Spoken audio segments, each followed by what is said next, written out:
young men nowadays are getting soft. They're soft, they're passive, especially Christian men.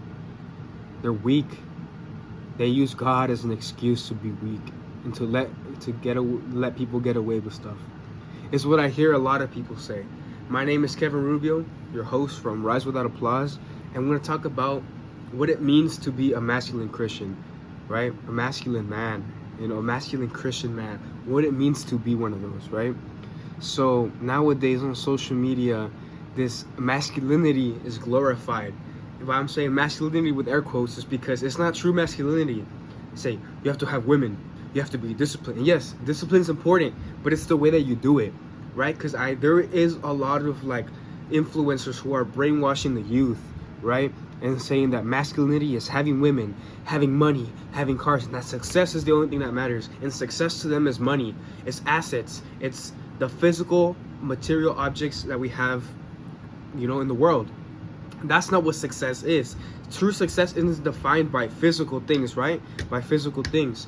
It is defined by our happiness, by our soul, right? By everything that we have that's internal, our love for Christ. That is successful. Because if you're a Christian man watching this right now and you have an open heart and you're letting Christ in your life, you are a successful young man.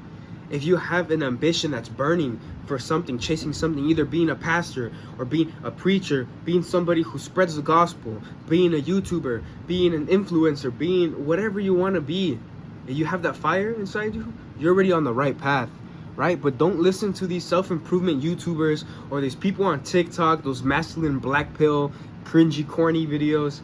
That's not what true masculinity is. Because it takes more strength to be humble, right? To have self-control than to be loud and arrogant and, all that. That's easy. And that's masculine, supposedly, right? But true strength is self-control and humility.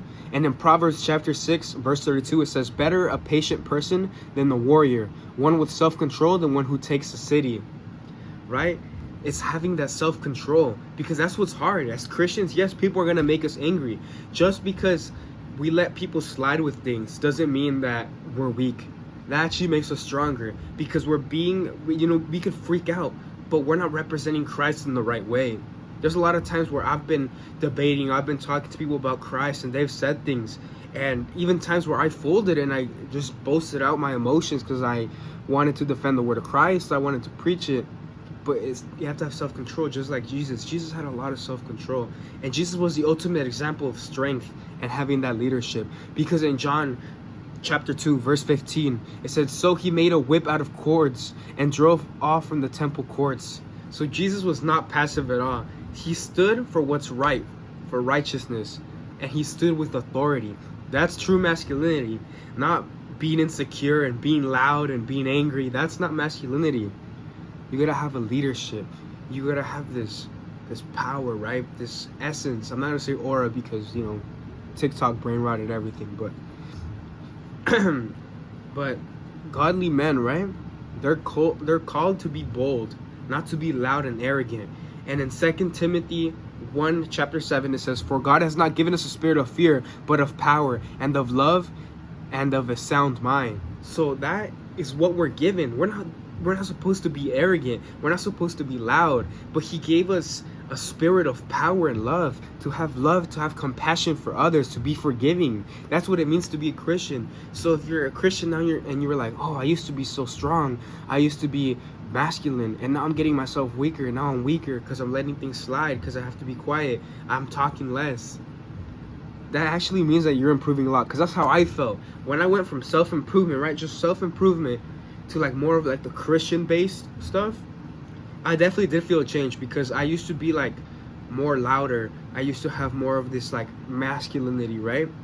And then when I became a Christian, I started forcing myself to be forgiving, to let things slide, to stay quiet, to not talk all the time, right? And I'm like, wait, that's not masculine, right? What happened to it? But then I'm realizing that's part of growing. This is true masculinity. I shifted away from this fake masculinity into this real masculinity. What it is, like what it means to be truly masculine. That's what it means. It's not just being strong, having big muscles. It's also with the mental. Obviously, that does play a role. You still should hit the gym. You should still work out. You should still be a leader. You should do all these things. But don't be arrogant, because that shows your weakness and insecurity. And we as men, we're supposed to feel secure, and we're supposed to take care of our wives, to take care of our girlfriends, our loved ones, our family, right? To have that comfort, for them to feel protected, you know, and not feel fear. And masculinity is about bearing responsibility and protecting others. So in Ephesians 5 verse 25, it says, husbands, love your wives just as Christ loved the church and gave himself up for her. See, a lot of men, like I see a lot of men, they're alcoholics, they're drinking, they're loud, they're out with their friends, they're partying, and they have girlfriends, they have wives at home. And they think, oh yeah, it's about working hard, it's about doing this. No, love our wives like Christ loved the church. You know, the church was very important to Christ. That was everything to him. Those two aligned together, just like man and woman. Sorry, my camera died while I was recording, but like I was saying, God created man and women, and he gave man the responsibility to take care of his woman, to take care of his family. God gave us as men the responsibility. So I hope you guys take away a good message from this video and try to be true masculine men. Not this fake social media stuff, but a true masculine man. God bless and stay blessed, guys. Thank you for watching.